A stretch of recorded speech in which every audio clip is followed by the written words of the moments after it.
waiting 3 minutes. All of these three were late. Shut up. That's really no, really look low. at their faces. narrative. Look at their No. faces. Look at their faces.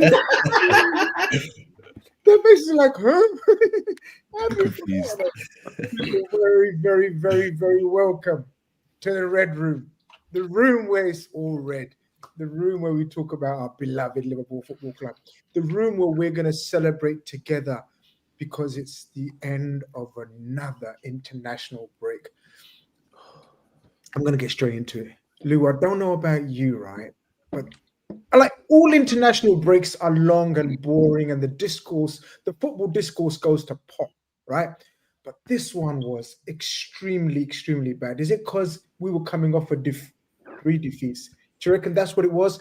I just found it so tedious this time round. Extra tedious. Yeah.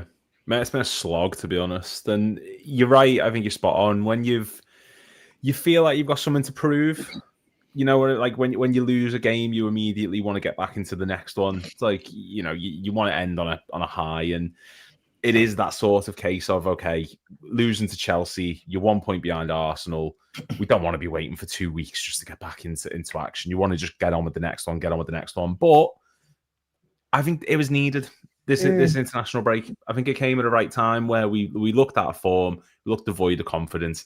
It's not a great time to come up, but given the results, I'm kind of happy that they've had this 2 weeks off and hopefully reset, refresh, go again, beat United. Ben, do you reckon it was needed? I know we often say bad timing, good timing, injuries, whatever, blah, blah, blah, form. When you got momentum, you want to keep going. When players look tired, you want to have a little break. The problem with our situation, right, is because we got so many good players, they're all internationals, and they all bloody tend to play. Like McAllister played 2 games, like Szoboszlai played 2 games, Kirkers played 2 games. Most of our players all played 2 games. Gakpo played 90 minutes, was it? It's what did you make of it? Do you think it was needed, and like surely we're ready to get back into it, right? I'll be honest, I don't watch international footy. It drives me fucking insane, to be honest, mate. But I think it was needed. I think we needed a break from the players. But I think more importantly, they needed the fucking heat took off them a notch. Because let's be honest, there's been a lot of natter, hasn't he, Grizz, about them. Certainly the manager. Feel like he's had a little break, hasn't he? He's probably needed it with family and stuff. I know he's been in Dubai. I haven't spoken to him yet, because it's probably a good thing I didn't. But I think now they'll be raring to go. They've had a good break. They've had good performances, more importantly, Grizz. And I think it's a good reset, to be honest. And, mate, let's face it, there's no better fucking game to kickstart it. Anfield, 4:30 Sunday against that shower of something. Let's go. Yeah, we're going to get into all things Man United. We're going to get all things into names being linked. Quite a few significant names being linked again and again and again. Kind of stories are building up. Narratives are being built up. What do Liverpool need? What do Liverpool need to do? Mo, did you get a chance to watch any Liverpool players in the internationals or keep abreast of? Was there any players that you wanted to see, like sort of how they perform for their national countries, or like Wirtz, for example, or how's Gakpo playing for thing, or was you just oblivious to it all and then just hoping they all come back injury free? One of those ones. I'll be honest, I'm just like Ben. I pay no attention to international football. I watch zero international football, unless it's like the World Cup or the Euros, and there's some that I might tune in a little. But yeah, when it's international break, that just means no football for me. But then obviously I'll keep a little eye on the Liverpool players and see how they were doing over the international break. And it seems like a lot of them have had a very successful international break. Salah's got his country into the World Cup. Szoboszlai got a late equaliser, I think. Gakpo scored a few. McAllister scored twice, I think, last night. So yeah, they all on midfield scored, man. It's mad. All on midfield. So a lot of our players have been doing very well over the international break. But yeah, usually I just completely switch off from football. If it's not Liverpool, I'm not watching. That's usually my mindset when it comes to footy, I'll be honest. Yeah, I think we're all pretty much like that. Well, actually, Lou likes international football. I watch the top teams, so I don't watch England. I'm joking. English fans out there. I'm joking. Decent team. I watched highlights. No, I lie. I watched Isak highlights for Sweden. That was the only thing I was interested in, to see sort of what kind of level he's at fitness-wise. And to me, he's still, obviously, naturally, I don't know how long it's going to take or whatever, but he still looked a bit lacking. But Lou, we need them full fit, firing, back in form. Do you think Slot needed this time away as well? I know we've discussed about the players. Do you think Slot needed this bit of reflection, see where he's going? Because this, as with always, when you're the manager of Liverpool Football Club and you've won the title in your first season, and then you've gone and spent 400 million odd, all eyes, all scrutiny will be on you. And I think 90% of it is unfair, but that 10%, he will feel it himself as well, because you could tell he's a man of levels and standard, isn't he, Lou? Yeah. Oh, mate, yeah. You saw that straight away against Ipswich last season when he hooked Quansah off. Like you said there, there's a level of scrutiny on him. Only 2 managers in our history have ever won the league title in their first season, and that's Joe Fagan and Kenny Dalglish. They're the only 2 managers who've ever done it. Slot's now the 3rd. So there's a level of scrutiny on him that's never been seen in my lifetime. I've never seen it. We've never been in this situation. I don't know about you lads, but I think the reset was needed, both physically and I think mentally. Mentally is the big part, because when we had the break earlier on this season, we'd just beaten Arsenal. We were in won 3 games in a row. We were firing all cylinders, and that felt like more of a speed bump. We're in poor form. There's a lot of scrutiny at the moment. There's a lot of people saying that this Liverpool team's already, they're not going to win the title. It's Arsenal's to lose, blah, blah, blah, blah. I think you need time to reset and get away from that and just sort of say, right, let's refresh. Let's get back to basics. I've had a look at some of the lads on international duty. Like you said, some of them perform really well. We were kicking off about Gakpo, or I was kicking off about Gakpo last week. And as I said that, he scored 2 goals. So maybe Slot's examined this and said, right, they're getting the best out of Szoboszlai, Gakpo. Is there anything I can do to sort of continue that good form going forward for us? Is there something I need to get them to do? So as much as they're his players, it's been a good chance for him to take stock and just say, right, maybe we need to change this going forward. Maybe this is how we can adjust and get wins. And like Ben said before, United haven't won at Anfield since 2016. That's the last time they beat us. That was under Van Gaal. That's how long it's been for them. So this is a great opportunity to pick up more points, and beating them is one of the biggest wins in the season you can possibly achieve. So there is no better time and no better opponent to be playing after this break, which was much needed. As I said, we're going to get into the Man United game specifically in terms of team lineups, what we think, whatever. But just generally, Ben, something what I asked Lou, and I'm going to ask you the same question. We know all the great managers have a level of stubbornness about them, right? All the great managers had it in the past, right? The top, believe in their methods and their philosophy and their structure and their formation. And very rarely, or every 3-4 years, they decide to change it or reinvent themselves, right? Slot wins the title in his first season with Jurgen Klopp, pretty much his team, right? But with his own tinkering of the formation, especially the Gakpo, Gravenberch, change of formation, blah, blah, blah, blah, blah. Now he's trying something different slightly with the number 10 and Florian Wirtz, and the fullbacks not playing like wing backs as such. Do you think over the next phase now, because we've seen how we started off playing and there's a lot of scrutiny, a lot of criticism, do you think he's the type to tinker it about, or do you think he's going to carry on and see how we go until Christmas, for example, with the same thoughts and formations that he's got and specific roles? Or do you think he's open to change? What kind of... Because I genuinely don't think we know what kind of coach he fully is yet. No, we don't do. We don't know.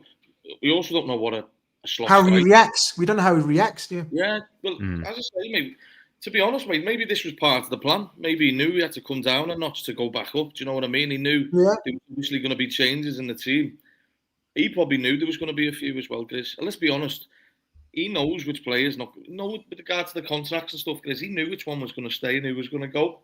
So let's be honest, he knew there was going to be massive change. We're talking of stubbornness. Managers I think we're going up against the most stubborn manager in the league, aren't we? Who doesn't want to change his ways. So it's an interesting topic, talking about stubborn managers. But I do think he's maybe this is the route Liverpool are going to go. We'll soon find out. Maybe it'll take a couple of more up and down results, but eventually, Look, to be honest, Chris, to be the best, you've got to have a rough patch as well, haven't you? You've got to react to certain things, and I don't think you have any benefit just constantly winning every game. You've got to see how good you are when you come back from, adversity, and this now is going to be the real test for Slot. This is the season for Slot. The first season, it was win-win. He had nothing to lose, did he? Do you know what I mean? It wasn't his team. Yeah. He didn't really bring anyone in. 12 million quid, was it? And I think they only paid the goalkeeper money this year, even though they picked him up last year. He had no pressure on him. Now it's his team, whether we think it is or not, because we spoke about that, Michael Edwards and Hughes summer. But now is the time, and I think he's also finding his feet more, Grizz. He's also planning for life after Mo Salah, Grizz. So he's got a lot on his table at the minute. I'm excited. I know it's pissed me off in the last few weeks, but ultimately, I'm ready now. I think I needed the break as well. Do you know what I mean? It was getting to me. Yeah. I think now Liverpool arrive at the table, Chris. I think now is when. He said, didn't he, as well? You mentioned Isak there in the internationals. I know they've had good performances, Chris, but I don't take too much notice in international breaks because Isak, for instance, Sweden are shite. Let's make no mistake about it. They just sacked the manager, yeah. Yeah, and lads, do you know these opposition fans now? Newcastle think Isak's got the manager sacked. Do you know what I mean? It's carnage. But I think now the manager also said he expects these new players to come to the table now, and I think this is when Liverpool will step up, Chris. Yeah, Mo. Ben says the players need to step up, and we'll discuss which players. But I just wanted to get your thoughts on the manager as well before we move it on. He is under a bit of scrutiny. He is under a bit of pressure. Comes with the territory, though. You're in charge of the biggest club in the world. One of the biggest clubs in the world. You spent X amount of money. You've got star players in. It's pressure. It's part and parcel of the job. What do you think? I think he takes it in his stride. I like the way he handles it so far. But does he have to change a bit? Are you looking for any tweaks in formation or mentality-wise, or anything he approaches differently? I mean, yeah, so far I agree with you. I think he's handled this so far so well because you're a manager of Liverpool Football Club, the biggest team in England. Like, you're going to have scrutiny when you lose 3 matches in a row, which is quite rare for us nowadays. So obviously he's going to come under a little bit of fire. But I feel like he's handled it well. He hasn't lost his head. He hasn't went too mental. There is a lot of things that he does need to change, in my opinion, and I think he probably knows it as well. And that's why I think this international break came at a perfect time for him. And one thing that people maybe seem to forget about Slot is that he's still quite a young manager in terms of his experience.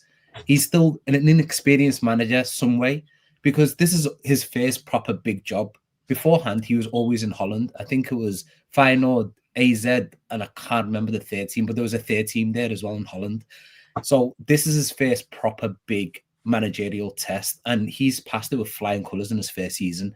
Won us the league when nobody, not even Liverpool fans, expected him to win that league. And the way he won it with his tactical nous was absolutely brilliant. Sometimes I was thinking this guy was a genius, the way that he was making tactical switches within matches, changing formations like every 10 minutes, changing the way we play, the way we build up within matches, making substitutions within matches. We were all applauding him, thinking he is an absolute genius, and we've got so lucky to get someone so good. And this season, I must be honest, I don't think we've seen that. I think some of his substitutions... Do you think so? Because this criticism, Mo, sorry to butt in here, but it's a bad habit of mine. That's okay. I'm too old now to change my ways, man. Leave me alone. I'm not going to change. You're all good. But do you know what it is, guys? And this is open to all of you, maybe. Mo, you say that he hasn't been tinkering or doing as much.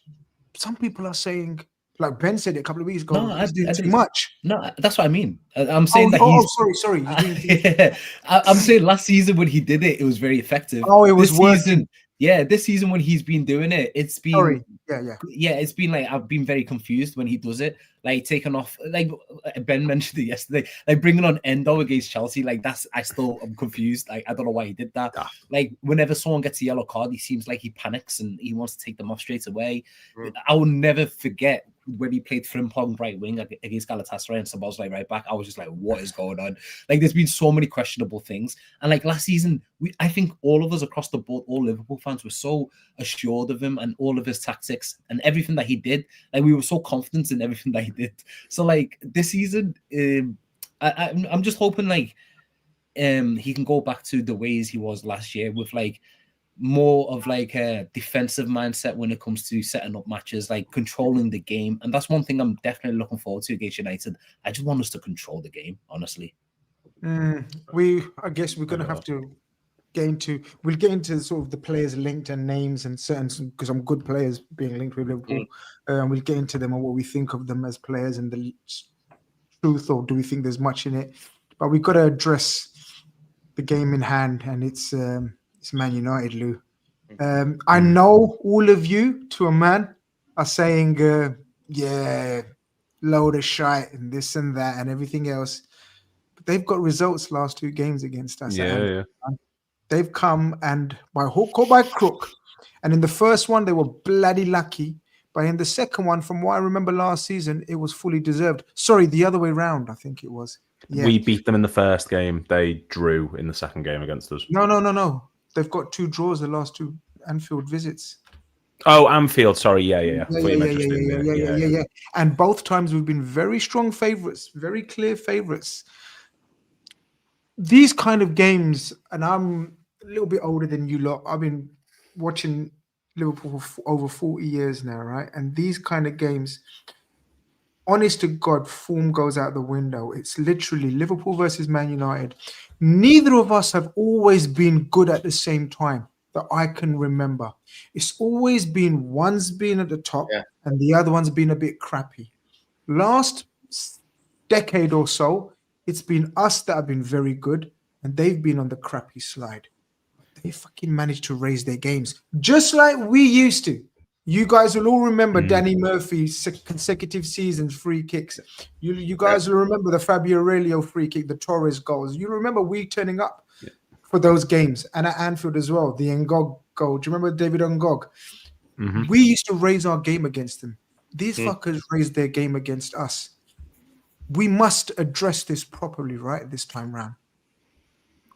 Yeah, we've got to. Like you said, United have always been that team. Even since they've been crap, like they can get results. Like Klopp's last season was a nightmare, man. And as much as we've picked up big results against them, I think you're absolutely right in the sense of we've been polar opposites. I think maybe 2001's the only time where both teams have been sort of, we were winning trophies. Was that Houllier?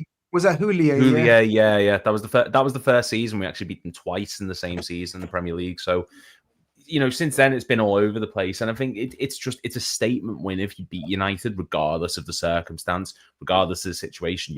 These are the matches where you've got to turn up and put in a performance, regardless of your situation. We could be in relegation. I still want to see us put in a display against United. Do not care what the circumstance is. And for Liverpool now to go against this United team who are really, really poor, who have scored 7 goals this season, which is, I think, like the joint 3rd lowest. If we go to Anfield and don't beat them, then I will be concerned and think, right, there's real problems here, not just in terms of the tactical setup, not just in terms of what we see on the pitch, but mentally, are these players up for it? Because if you're not up for this match, how are you going to be up for Burnley when they come to Anfield, or a cup game against Palace? If you can't compete in this match, how are you going to compete in any other ones? So we have to get a result. This is the biggest game of the season, arguably so far, apart from maybe the Arsenal match, because of what it means for us. Ben, this means everything, innit? Like, okay, Arsenal are the fancy dans at the moment. Man City have had a decade. Say what you want, though. These two are the big dogs, innit? Like 40 league titles between the two clubs. They're in a shit place right now. But we've been there. We were never this shit. Not even close to being this shit. But we were crappy a couple of times in the past when we went up there or when we played them. And we always used to raise our game. It just happens, doesn't it? What do you put it down to? Why does it always happen? Why can't we do, I know we beat them 7-0 and 5-0. And that played to form. But very rarely it goes to form. Do you remember under Klopp when we were unbeatable when we went there 0-0? Do you remember? Was it 0-0 or something like that? It was 1-1 that season. Lallana. Something about these fixtures, isn't it, Ben? Well, it's one of them. You're playing for pride. You're playing for the fans, aren't you? It's one of the. I know what Lou was saying there. If you can't get up for it, mate, I'm the type. Get the fuck out the club if you cannot get up for this game. Do you know what I mean? It's the first game I look for, because you've probably been, as you know, loads of times like me, especially going the away game. You look, it's an exciting away day. Do you know what I mean? It's a tasty away day, and it'll be the same for their fans. Do you know what I mean? They'll be desperate to get into Anfield, because regardless of results, it's a tasty occasion. Do you know what I mean? But it's one of, maybe we have the same sort of issue with Everton. You know, when we've gone to Goodison, we just fucking heads just collapsed. You know what I mean? And we can't seem to do anything. It's like the legs don't work. But I think there's no excuse now, though, Chris. I'm done with the excuses now. We've had enough this season. Get out there and fucking put it on these, because they're not good. We are good. We're just having, you know, you mentioned before, form goes out the window. Well, ours went out the window fucking 2 weeks ago. So now it's about just sorting our heads out and getting on the pitch. And honestly, mate, I know you can't underestimate any team in the Premier League. People expect perfection in footy, mate, and it's not going to happen. Yeah. You see people on like Twitter and that, they expect 5-6-0 wins every week. It's not going to happen. But I think Liverpool have they've been pushed against the backs against the wall now, Grizz, and it's time for a reaction. No excuses. The players have had good games in the international break, and form shouldn't really matter now. Liverpool they've got to stand up. If you want to play for Liverpool, this is the fucking game. You've got to shine. There's a few players in this team, Grizz, who need to make the mark this season. Salah needs to turn up. Isak's got it. What a fucking day for him on Sunday, Grizz. Isak. Imagine he gets a couple of goals. That's it. That whole shit, all this double O crap that people keep talking about, is gone. Florian Wirtz. Look at the occasions these lads have got. This is what it is to play for Liverpool, Chris. Every game is a big game for us. You've seen how every fucker celebrates when they beat us, mate. Not that it happens all the time. But I'm done with the excuses now. Arne Slot, mate, he's under pressure in this game. Because because if he fucking gets beat by them, or even drops a point, can you imagine, Chris, the uproar? It'll be, if you think it's been toxic now, can you imagine it after that? But I don't think it'll be the case, should I say, couldn't get my words out. I'm expecting Liverpool to turn up. I know I've said that every week, Chris, but if you cannot turn up for this game, don't be putting the shirt on again. Mo, in these situations, I think Lou said it earlier on, I'm not really into pretty football and tearing them apart. That's a bonus. If we manage to put moves together and we score some stunning goals, that's a bonus. I'm going to be laughing my head off and bantering and trolling. But ultimately, this is one of those, we are so desperate for 3 points right now. It's by hook or by crook. Do you want us to approach? How do you want us to approach? In saying that, how do you want us to approach this game then? We're going to slowly try to get into sort of formations and personnel-wise. But just generally the attitude, are you do what we need to do, or are you looking for a performance? Are you like Ben? Because Ben's saying, I don't give a shit. I want a performance and I want, I'm fed of excuses. Or are you thinking, just get me 3 points and then we'll progress with the performances as the season goes on? Just get me 3 points, please. I just want us to win so badly. But you know what it is? This game is weird because it's kind of a double-edged sword, because in a way, it's the perfect game to come back to after the international break, after losing 3 in a row, because you're playing against your fiercest rivals at home as well. Late kick-off. Perfect. But on the other side, it's them. And as we've just discussed, as Luce mentioned, Ben, and yourself, Grizz, as you mentioned, they will always turn up no matter how bad they are. Last season, they finished 15th and they managed to scum a draw against us. And to be fair, they played pretty well against us last season. Yeah, they played well. So, like, even when they're at their worst and we're at our best, there's still a possibility that they can get a point. When we beat them 7-0, a lot of people seem to forget, we were awful that season. Like, and nobody was expecting us to beat them. And then we went out and beat them 7-0 because you raise your game against. They went in cocky that game. They were looking forward to coming to Anfield. I remember doing the Big Six, and everyone was like, "Do you know what I mean?" And they were like, "Proper, we can't wait. Anfield, bring it on!" And then that happened. So I mean, it's mad how these games. Everyone was hyping them up, weren't they? And Souness was like, "We're gonna smash you here." Yeah. And they were all going on because I think they got Champions League or something, and they were just going on because we were terrible that year. And then we went on, beat them 7-0, mental. Like, you just can't explain these type of games. So for me, on Sunday, I just want us to win, and I want us to have a sense of control in the match as well. Oh, you want to see more control. So basically, you said you want going back to sort of last season where we were very controlling. Some would say boring. But not giving the opposition any transitions, not giving the opposition any stuff. Even if it's a set piece goal, a second goal in around the 75th minute, game over. I don't want to see all of these counter-attacks that we're constantly getting against the last few games. I don't want to see losing possession constantly in midfield, in defense, sloppy passes. I don't want to see none of that. I just want us to be a very strong, controlling side. Beautiful. That's all I'm looking for. That's what I'm looking for on Sunday. And I hope Klopp, I keep saying Klopp. I hope Slot is drilling that into the lads as well.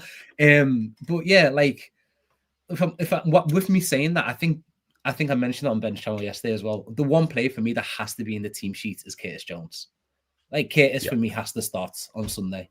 Like we're gonna get into the personnel. In fact, we're gonna get into it now. In order for Mo's request and wish, Lou, of control, poise, no counterattacks, none of this. What's the word for it? End to end. Basketball. Basketball. Gung ho. Yeah, basketball. Yeah, gung ho. Yeah, this basketball type of games that we've been bloody seeing every weekend. For that, we need to pick a team and a lineup and a formation. What we can all safely say is Mamadashvili and Virgil van Dijk start. After that, let's get into it, because after that, I don't think anyone is guaranteed to. Mo, Van Dijk,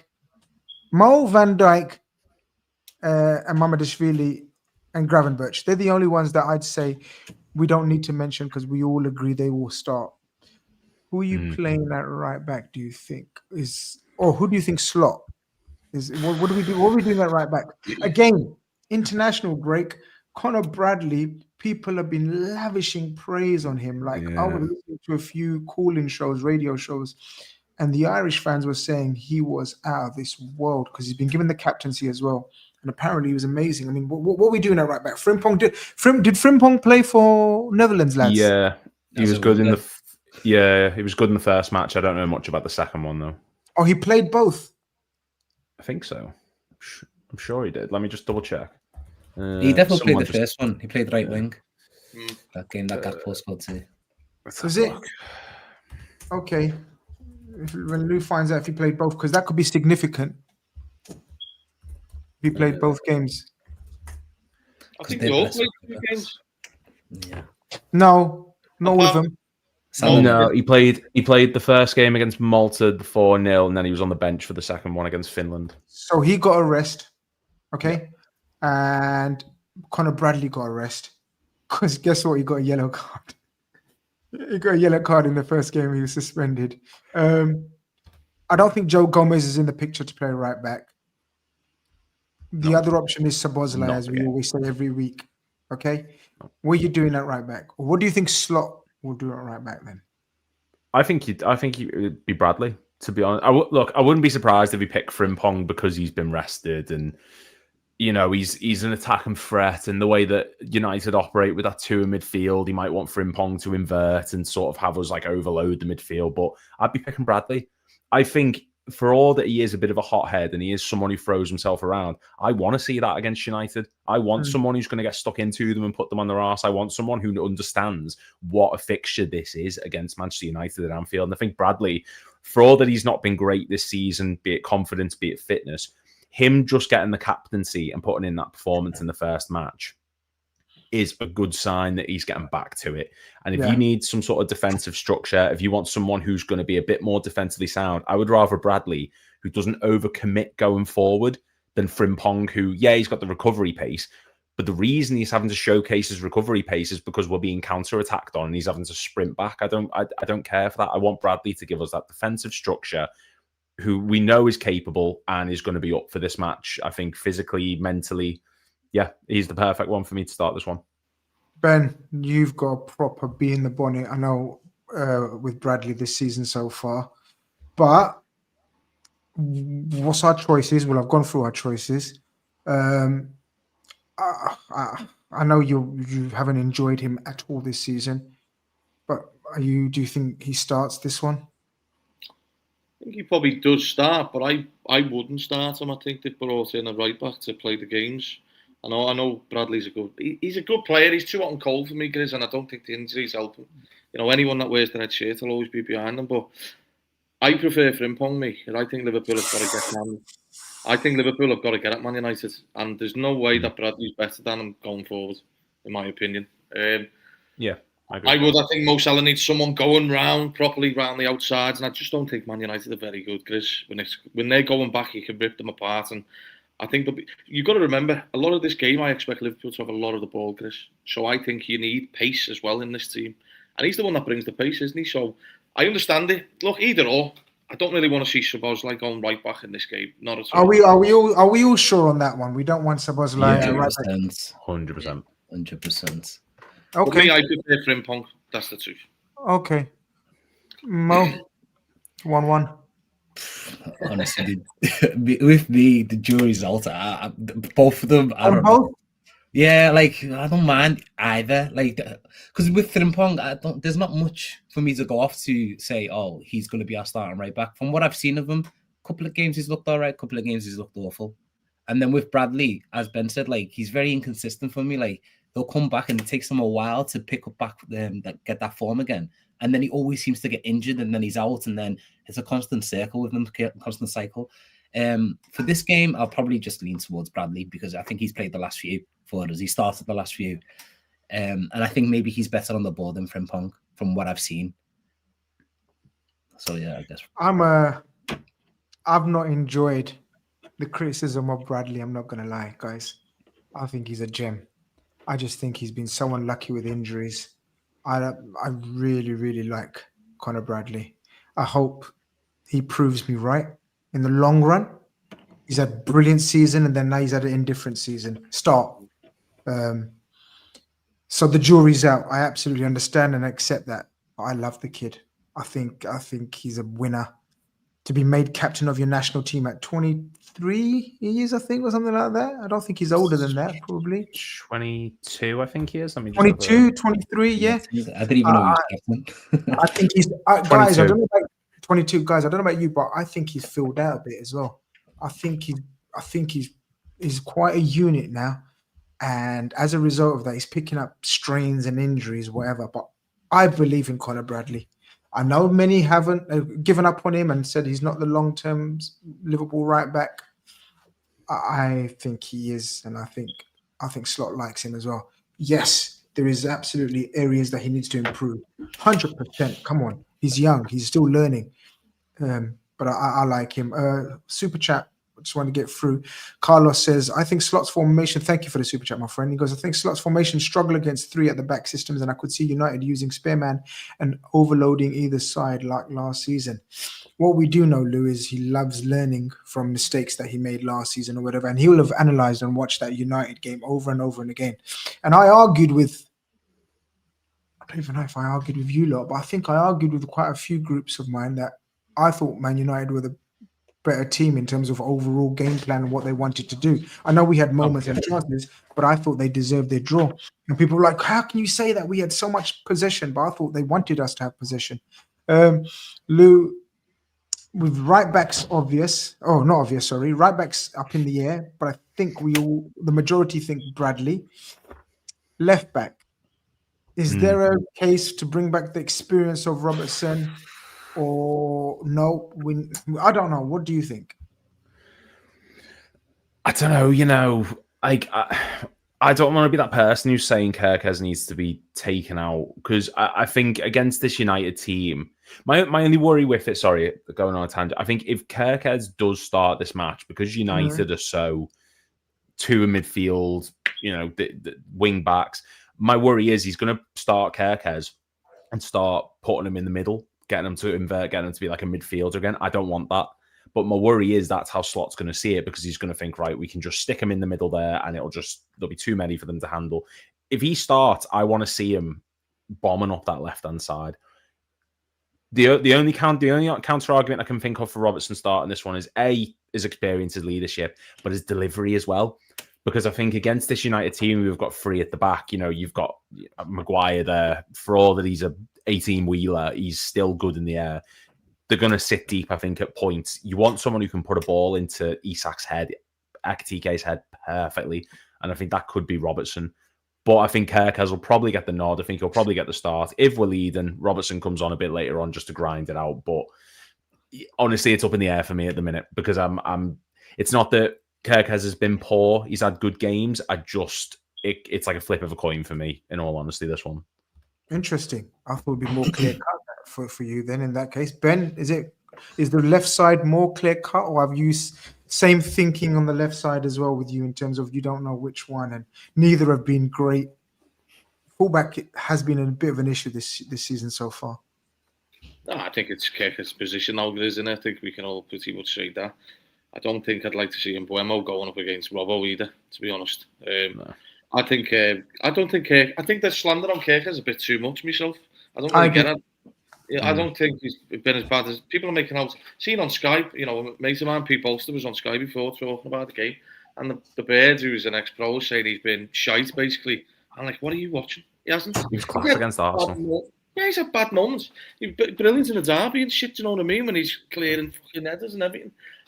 Now for me, he plays, and I think he's got a great delivery as well. To see some of the balls he was putting in the box for Hungary, I see little clips of him, and he was like their man of the match. So he plays, and these are young lads, if you keep taking them out and we change them, they're never going to get the rhythm. So play him, and he's the best left back in the league last year. He's going to be the same this year if Liverpool keep playing him. Excuse me, Mo. Yeah, no, I'm going Keke's this match as well. I might not be his biggest fan, but I think it is his shirt now. I think it's Robertson. We're not going to get the Robertson of the past that we used to have. And United have got some good attackers this year. Like, obviously, Mbeumo. Last season, he was one of the best attackers in the Premier League, playing for Brentford. I think he got like 20-odd goals. So, like, obviously, he's a very good attacker, and he likes to play off that right-hand side. So, he'll come up against Keke's. I would rather have Keke's in the team, although I haven't been his biggest fan, and I wasn't his biggest fan from when we signed him. I'm still quite confident in him, and I'm hoping that he comes good. But I agree, I don't want to see none of this nonsense of him tucking in to like the centre back role. Like, I just find that so bizarre. I just want him doing what he was doing at Bournemouth, bombing up and down that left hand side, whipping in crosses. Just let the lad loose in a way. But it's just frustrating to seeing him tucking in, because that's clearly not what it's not his game. Not his game at all. It's so clear. I feel like we're just ruining him even more and killing his confidence by playing him in that sort of position. Do you know what it is, guys, though? Do you know what it is, guys, though? I think we were doing that because we were playing Wirtz in the 10 and then using Gravenberch as a third centre-back almost. And I think that's why we've been doing it. I think, I've got a hunch we're going to revert back to like basic formation. When I say basic formation, not that formation. I don't think we're going to invert the fullbacks. The thing is, though, Grizz, I was going to say, like, replacing those fullbacks that we had is near impossible. It was always going to be. Oh, the generational fullbacks. The generational. We can say what we want about the lads, the Trent and blah, blah, blah, blah, blah.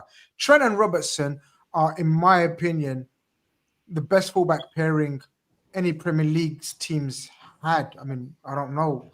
Pairing wise, yeah, I agree with that. Since I don't know, Dixon and Winterburn. In terms of attacking talent, definitely. Ashley Cole and Sanya. You're talking invincible levels. Like these guys are the best fullbacks the Premier League's ever seen, man. And you're right. Replacing them is a mission impossible. Even if they managed to perform 50% of what them two did for us in the past, they've had an amazing career. Yeah. Like, genuinely, they've had an amazing career.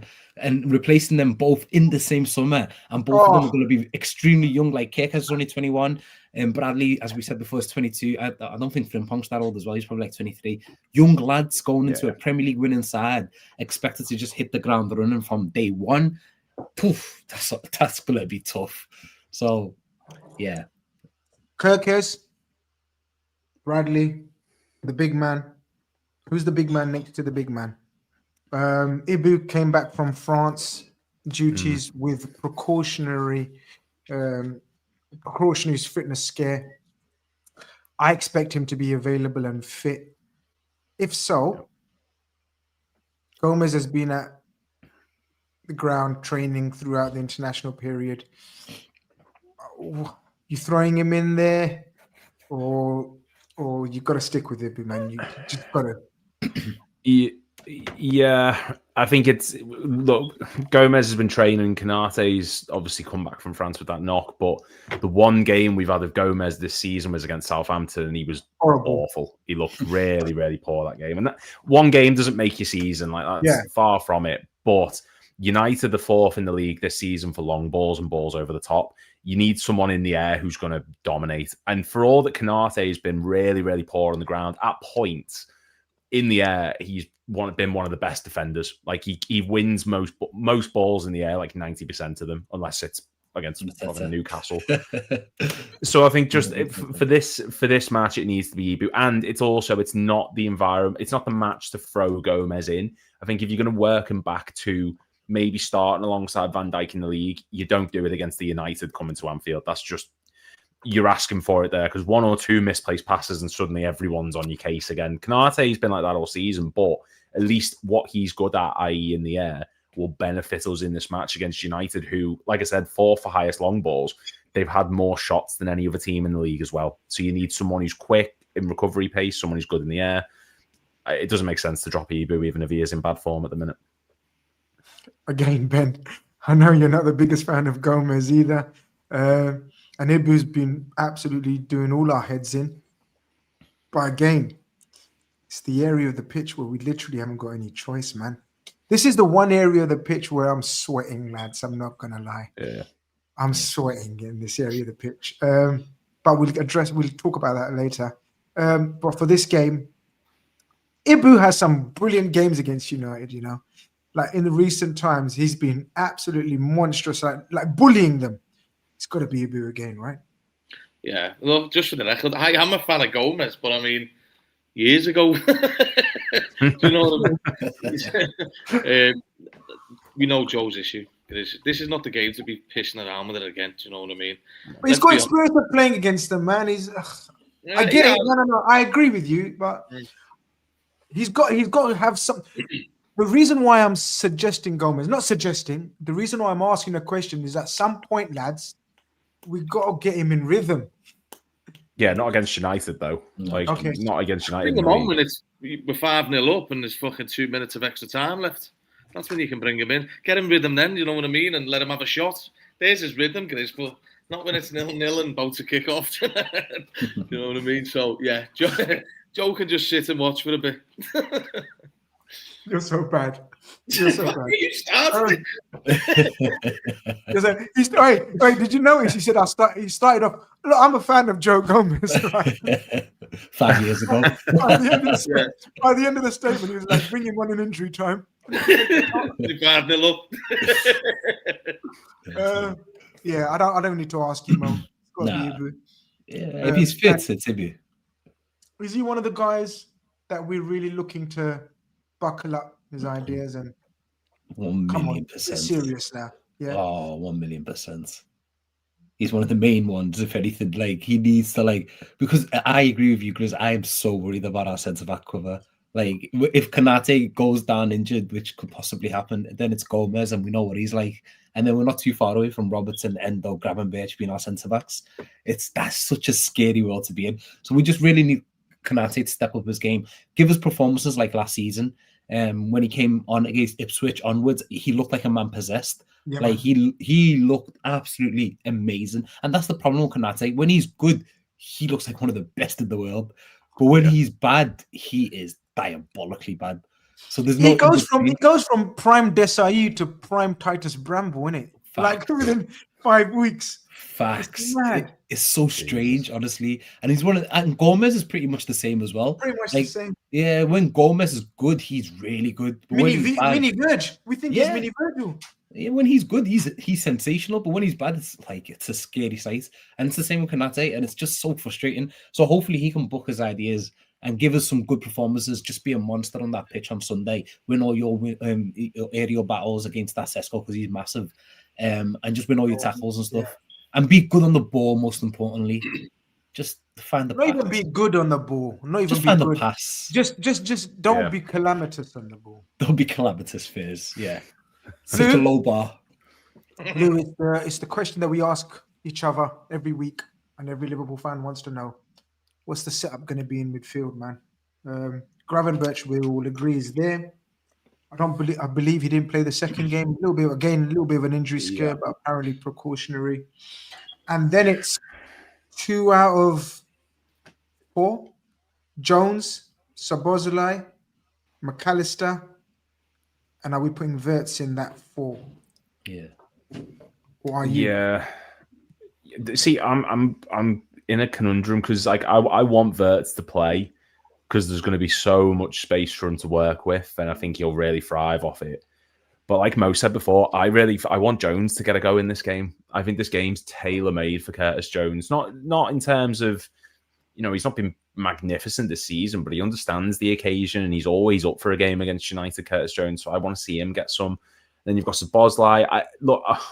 Honestly, I don't know. If it was me, I don't think Gravenberch will start. I think he'll maybe be on the bench as a precaution. I know it's a precautionary. That's why he went off after 45 minutes. That's why he didn't do the second. But I think Slot's going to be looking at McAllister and thinking, right, look what's happened with him. Every time I've tried to rush him straight back in from injury, look what goes on. Maybe he sits on the bench, Jones, Szoboszlai, Wirtz start, and then as the game goes on, maybe you can take Jones off, bring Gravenberch on. When you need to get a bit of rhythm later on, maybe McAllister can come in. I don't know. But if it was me, I think Jones, Szoboszlai, Wirtz is probably the way that we'll maybe start this off, with Szoboszlai and Jones sort of like swapping and changing as to who's the deepest midfielder in that starting 11. Oh, bit of a bombshell there, man. I don't know how I'd be able to handle it, Gravenberch in this current setup. Ben? It's a tough one, isn't it? I am of the opinion, I think Curtis needs to play. I think we need that bit of a scouser in there as well, just to spice it up a notch, Grizz, instead of being too nice in there. As good as the other midfielders are, some of them are a little bit too nice. I kind of agree, though, with Lou. I think one of Mac or Grav is not in that team. And I think it's either due to the knock or just the form. But it is tough. I don't know. I have a feeling like you could even... The tough one's the Szoboszlai one, because also we know the manager doesn't like dropping McAllister. Do you know what I mean? It is a tough call. To be honest, it's either not Grav. It's either Jones or Szoboszlai who goes in there with one of them two. Let's face it. For me, Wirtz has to play. If you're taking him out the side, you're just fucking it up again. And if that's the case, let him go back to fucking Leverkusen before, because it's a pointless task. He has to play. This kid has to play. He is the one with Isak, and hopefully Salah picks up his form to win Liverpool the league, so he's got to be in there. But the other two, it's probably going to be Gravenberch, Szoboszlai, but I would like to see Jones in there. That's how you get them in. But if it means you pull Wirtz out, Wirtz has got to stay. Got it. I understand where you're coming from. So that's two for Jones, like wanting Jones to be in it, but both think that he probably won't be in it. Mo, A, do you want Jones in there? Oh, you did, because you're the one who suggested it in the first place. And B, do you think he's going to be in there? For me, that in the ideal world, our best midfield is McAllister, Gravenberch, and Wirtz. And then the understudy for Wirtz is Szoboszlai. The understudy for McAllister is Jones. And then the understudy for Gravenberch is insert a name here. Who knows? It doesn't exist. It's Endo, but let's not see that happen. So, we don't have one there. But in my opinion, if Wirtz is unavailable to play, Szoboszlai comes in. If McAllister is unavailable to play, Jones comes in. And the reason why I say this, I feel like Jones is the closest profile that we have to McAllister. So if you want someone who can control the game, hold the ball, pass the ball, just make things a lot more smoother, similar to what McAllister does, bring a little bit more steel into that midfield as well, that's Jones for you. With Wirtz and Szoboszlai, they're two completely different 10s. Very, very different. The way Wirtz plays as a 10 and the way Szoboszlai plays as a 10 is completely different. One's a workman, like a workhorse, and the other one's like a creative hub. But I still think Szoboszlai's best position is in that area of the pitch. I don't really like seeing him deeper. So on this weekend, the way I'm viewing it is that I would love in an ideal world for McAllister to start. If it was a fully fit McAllister that's on form. But unfortunately, McAllister hasn't been on form for Liverpool. And every single time that we see him come back from Argentina, it always seems like he's lacking fitness. He's worse. He's worse. So I don't want to see that this weekend, because we know we've seen this happen so many times when he comes back from Argentina. So if he can't start for us, in my opinion, it has to be Jones who's the closest profile to him. And then if Gravenberch is available and he's fit, 1,000,000%, he's probably the first name on the team sheet if he's available and fit. I've heard the suggestions that he could be injured. Let's hope and pray he's not and he can start. And then with Wirtz, listen, you bought the lad for 116 million. What's the point in not playing him against Manchester United, your biggest rivals, in a game that you really need a victory, in a game that you really need a win? He has to start this game. And that's the conundrum that I have, is Szoboszlai is probably Slot's favourite player in the team, because he's like the gel. Like this season, he's been one of our best players as well. He brings that energy. You can play him anywhere and he looks very good. But in that midfield, I don't see him in those deeper positions. And in that 10 position, it's Wirtz or him. And for Sunday, it's Wirtz for me. And Szoboszlai is holding bench in my team. But I don't think Slot's going to do that. Wow. I love football, man. Opinions, man. It's mad, isn't it? Like, It's we're all mad. mates, right? Look at us, 4 of us, and we all have different opinions. It's brilliant. It's mad. Quick question to you, Grizz. Can I put a question to you? I know you're a big Szoboszlai fan, right? And we've had the chat. What's his best position in this team? Now you're under pressure, lads. It's a good one. No one's able to answer that one. I genuinely don't even claim to know. Like, so many footballing experts and tacticos on Twitter are saying this. I genuinely think he's a Swiss Army knife, Ben. Yeah. That's what he's become, hasn't he? He was the same with Klopp. Klopp didn't know really. I genuinely think, and I think he's going to continue to be a player that's not one position player. Yeah. I think genuinely he's going to be one of those ones.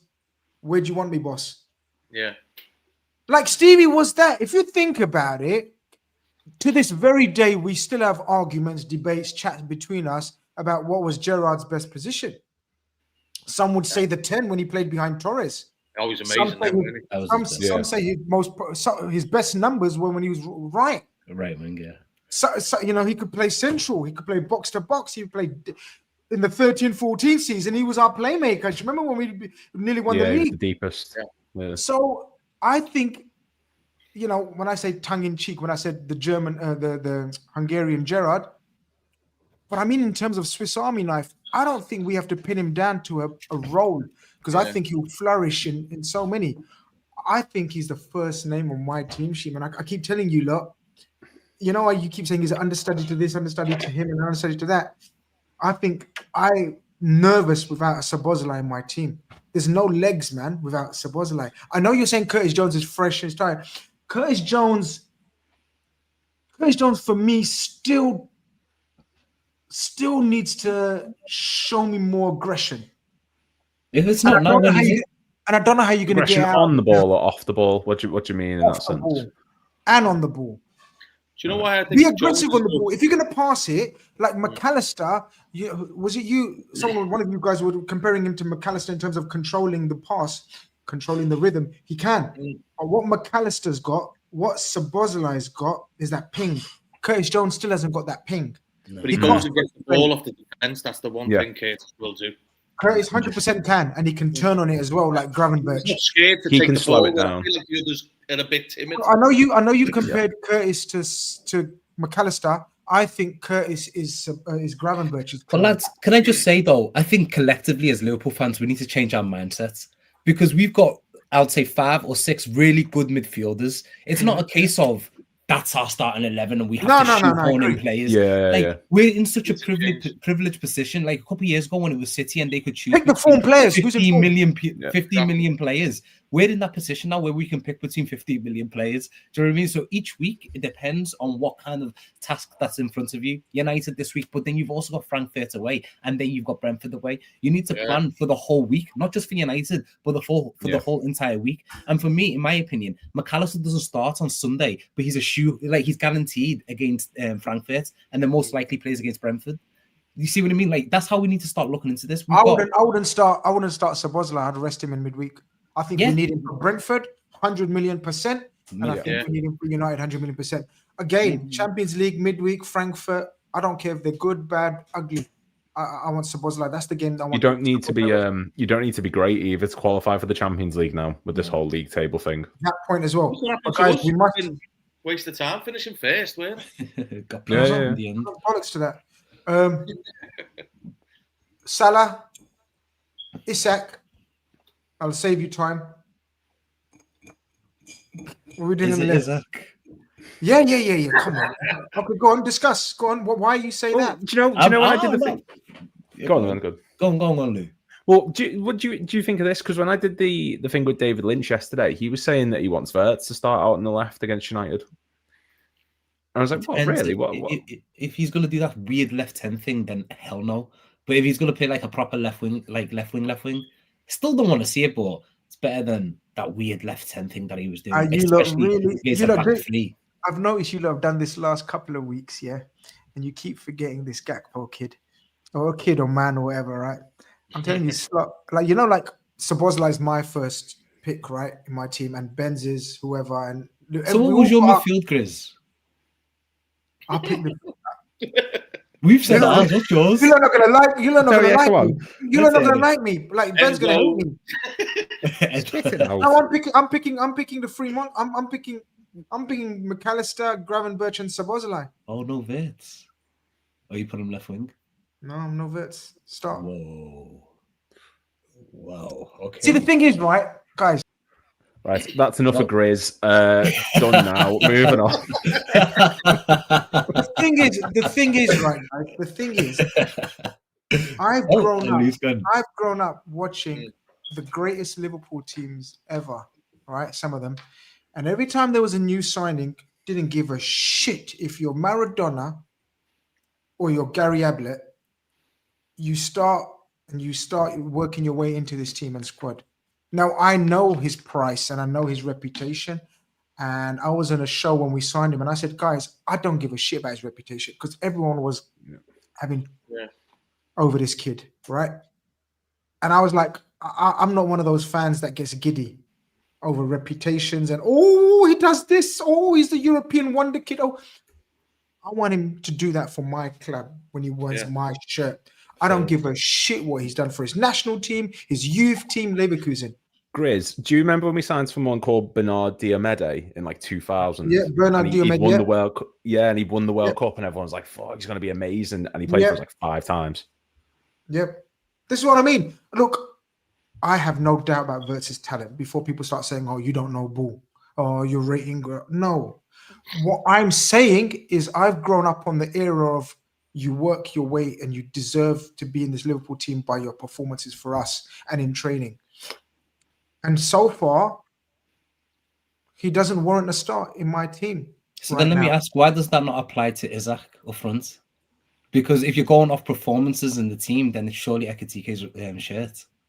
Because Isak hasn't started to. Isak hasn't started to let me down, and he still scored a goal anyway.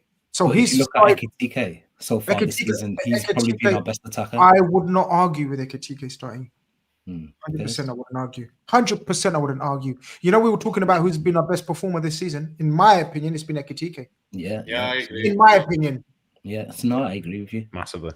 I think Ekitike has been a breath of fresh air. He's been wonderful. Ultimately, I want both of them to be in the team. And ultimately, I think that's the long-term plan. Yeah. But again, this is not that game where we experiment. This is where I go Gakpo. Either Isako Ekitike and Salah. You make a very good point, and I take you on board about Ekitike starting, and I would not be against it. He will scare the shit out of them. Ekitike is lively. But Isak has had 290 minutes now under his bench, under his thing, and I know he's been on and off and bits and bobs. I'm one of those ones. I'm confident enough in my own fucking amateur YouTube, Twitter, scouting levels. I think I know a player when I see one. And Isak shows you bits and you think, oh, I need more of that. Oh, yeah. I need more of that. This is going to be so good. So, again, I've waffled my way through not picking a strike force. I've got my way out of it. I think Gakpo starts, guys. I don't know what you guys think on the left. I think Slot picks him, but I'll go with Isaac. Yeah, I can't wait to see Ekitike and Isaac on the pitch at the same time. I'm just... And do you think that only happens if you don't pick Gakpo? Is that what you're saying? Yeah, that's what I'm saying. I think Ekitike will be off the left. Ekitike off the left? I don't like that, by the way. I hated Nunes off the left. I hated the late Jota off the left. I only liked Luis Diaz on the left. I get it. Just an option for you. Do you know if you're talking about the front line of, let's say, for instance, Ekitike, Wirtz, Salah, Isak, could you not let Wirtz float off the left and put Ekitike behind Isak? That's a good shout. That's the method that I'm thinking. But then you got to drop one of your boys in midfield. But no, but we talked about Gravenberch. You said the midfield three, didn't you? But I'm just saying let Wirtz and Ekitike rotate. because you'd want Yeah. the number 9 centrally. Really, that's what your problem is, Grizz, isn't it? 100%. You don't want one out on the left hand side. 100%. You can drift wide, but yeah, it's like a 4-2-2-2, isn't it? yeah. I think you've got to have Ekitike doing the running for Isak. Look, I know Gakpo's been a great player. He's not a fucking good player right now. And regardless of Isak, I think Isak's been great at times. He's just being fed crumbs. And every chance he's nearly had, he's nearly fucking scored. Would fucking Pep Guardiola... I know, remember when Alvarez came into City, Pep still said, Haaland is the striker of this team. Slot has got to say, Isak is the main number 9 at this fucking football club. Otherwise, why are you going so hard on him to bring him in? Ekitike, you've just got to get him in as well. Doesn't matter. If Liverpool start with Wirtz, Salah, Ekitike and fucking Isak, they'll batter Man United. Simple as that. You can have Isak slot on the left and then have him and Isak both go in the middle as it goes on. Yeah, but Lewis and Ben, this is my point I'm trying to make then. If you're playing them front four, and I get it, absolutely get it, with Isak and with Ekitike and Wirtz swapping that inside left, outside left role, in and out, right? Two things then. Then you can only have one fullback attacking at one time. You kind of fold both fullbacks flying, okay? Because if you're gonna invert Mo and you're looking to invert either bear with me. If you're looking to invert Mo slightly and then Wirtz or Ekitike slightly, right? Then you gotta have only one fullback flying, and almost then you gotta have a double pivot of your most athletic, your most mobile, your strongest dual winners in midfield, and that probably is Gravenberch and Szoboszlai right now. I hear it, Grizz, but like last time we played against the back three was Crystal Palace, and we tried to do that central thing and pack the midfield. And it's suggesting that again, though. No, it was terrible. Like we just didn't look like we were going to do anything in that first half against Crystal Palace until Gakpo came on and we stretched the pitch. So that's why I think against United there has to be Gakpo, even though he hasn't been in the best of form. He's the only true left winger, apart from Rio. Of course, we've got Rio, but maybe too soon for him. He's the only proper left winger that we have in the club, and we need to really stretch the pitch. I remember last season when we played against United, I don't know, I don't watch many United games. I don't know whether they still do it, but Lisandro Martinez or De Ligt were always coming from that back three into the midfield, and they were making that third midfielder, and then that just caused us so many issues last season. Especially they do the same with Shaw. They do the same with Shaw. So they do with Shaw this year. Dalot, sorry. So they're going to do the same thing this year as well. So if they're coming into that midfield, it's just going to be too packed. It's going to be too congested. We need to stretch that pitch. Frimpong might give us that width, or Bradley on that. But Bradley as well, he doesn't really overlap. He comes inside a lot more. So maybe it's a game for Frimpong who can overlap. But we definitely need Gakpo on the pitch, in my opinion. And then Ekitike or Isaac, whoever it is off the bench. But I'll start that Isaac. See, the weird thing is, do you know what the weird thing is, guys? And people that listen to my bullshit will know that I was never a fan of Gakpo before he signed for Liverpool. Like, I was like, nah, he's not that. He's not all that. I've never. Nunes, everyone knows I hated Nunes. Now that he's gone from the club, now that he's no longer a Liverpool player, I can say it, because you don't want to say you hate a Liverpool player. No. But I couldn't stand him as a footballer. And Gakpo didn't really do it for me. But guys, one thing I've learned and watched Gakpo and studied Gakpo in terms of, as a player and the profile and what he brings, he's one of those players, guys. We've all had players like that in the team. Dirk Kuyt, Ray Houghton, naming a few. Leonardson, what's his name? The Argentinian, Maxi Rodriguez. Yeah. We've always had these players that are not aesthetically pleasing, and you think to yourself, what are you doing? Where are you in the game? But then suddenly, clutch. That's why I call him the Dutch clutch. Gets you goals, man. He gets you goals. And I still think he's one of the best finishers at the club. I know we've got Isak now, but this guy has got a strike on him. And again, he shows levels of, like, there's no backlift, bang. The goals he scored against United, guys, just think about the goals he scored against United. So I think Gakpo starts. I think one of Ekitike or Isak starts. I don't know. You're right. Mo's right. He's put doubts in my head if it's definitely Isak or not. And then we know Mo starts. But we've got to win, Lou. That's it. All I give a shit about. Like, just get the win, and such a good vibe. Like Ben said earlier, this is a game for those players to stand up, make a name for themselves, basically. Because you score the winner or score against United, the whole narrative changes, right? You beat United, and it's a massive, massive statement of a win. And for Liverpool, you asked earlier on, like, do you want to see us just get a win by hook or by crook, or do you want us to dominate? This season, all we've done is get wins by the scruff of the neck. Any win we've had has been a scruffy last-minute win, or we've had to claw and scratch for it. I want to see us beat United. I want to see us batter United. This is a massive statement victory. If you score in this game, you are remembered forever. Like, it's a non-negotiable. If you can't turn up for Man United at Anfield, one of your biggest rivals, the second biggest club in England, like, there's no other occasion to really turn up. This is as big as it gets. Whether they're in 17th, 15th, top of the league, couldn't give a shit. You have to beat United. And if we can't turn up for this, I don't want to turn up for the next match. Like, this is as big as it gets for us, no matter the circumstance. So it's huge that we pick up 3 points here. We were going to speak about a few links, but we'll save that for next show. Links won't go away because we can't do anything about them. So we can save that chat for next week. We can also discuss, God willing, 3 points against United and 3 points against Frankfurt next week. We'll make sure. What day are we playing? Tuesday or Wednesday, lads? Wednesday. Okay, we might have to do the Red Room on Tuesday then. All right, we'll do a preview to the Frankfurt game and hopefully discuss that. And we'll discuss the linked names, centre backs, wingers, whatever. But Ben, I love your predictions, man. Hit me, man. Give me something to work with, man. You've been off the boil last couple of weeks, got them badly wrong. So you owe us one. You're becoming the Welsh Mo. Fucking hell, I don't know what's happening, lad, to be honest. Fuck it, I think Liverpool hammer United 4-0. I've got to carry it on, lad. What can I do? One of the master commentary. Mo, he's taken over your mantle in terms of the one who used to do the wild predictions. I think we'll win. I'm gonna go over 2-1, and I think Isaac is gonna score a brace. That roof will come off, man. It will at the top end. I think he's gonna score 2. I just got a feeling this might be. Will come off, man. All that money, FSG. We didn't even discuss FSG's 15 years.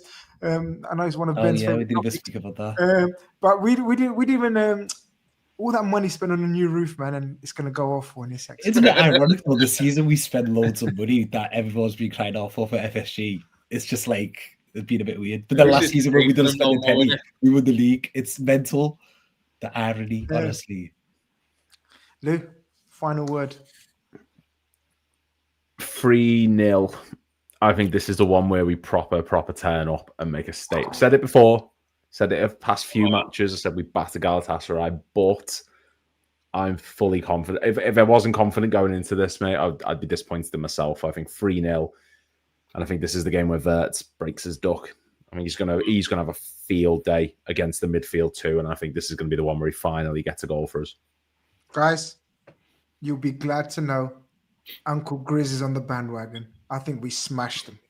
Okay. I think we smashed them. I've been thinking about this ever since that Chelsea last kick of the game, and I've been hibernating for 2 weeks, and I hope the Liverpool hierarchy in terms of coaching and everything else have been away with their families and holidays and come back and really put these on a barbecue, man. This United team needs to be barbecued on Sunday, guys. And I genuinely think the crowd will be up for it. I think the players will be up for it. I think Virgil will be definitely up for this one. And Virgil will rally these troops. I think Mo will be up for it. Because Mo, you got to remember, these are Mo's pets. Remember? Yes, sir. Yeah, these are Mo's pets. Like, Mo is their owner. I've made them my captain in FPL. Wise choice. Wise choice. I think it's 3-0 as well. I'm going 3-0 as well. And yeah, man, a Wirtz, Isak, Nekatite trio of goals will just be. Guys, it will be like a lifeline for us again. Let's go. Let's get this season I think the season starts Sunday, guys. This weekend. I think everything that's happened so far we take with a bonus. I know it didn't end well, but it started off magnificently, and I never expected it to start off like this. I'm gonna be honest with you guys. I'm not one of these guys that falls for the narrative. Oh, we were gonna walk the league. Fuck off, man. Football doesn't work like that. Football doesn't work like I've seen so many years of teams buying players and thinking this is it. How many times Newcastle, Chelsea, Aston Villa, to name a few, Man United bought players all season and all summer, and you think to yourself, oh shit, they're running away with it. Football doesn't work like that. Football's all about continuity, balance, structure, and then talent. We've got all of that except continuity and balance, and I think that will come the more they play now. So guys, thank you very much to the panel. Thank you very much to people tuning in. We'll be back next week, hopefully in a buoyant mood, fist pumping, and after smashing those up that M62 lads. Let's just hope we're celebrating next week. This has been the Red Room. Make sure you go and subscribe over to the Anfield Index YouTube channel. Give us a like. Leave us a comment on what you think the score is going to be in the lineup. Lou, Mo, Ben, up the Reds.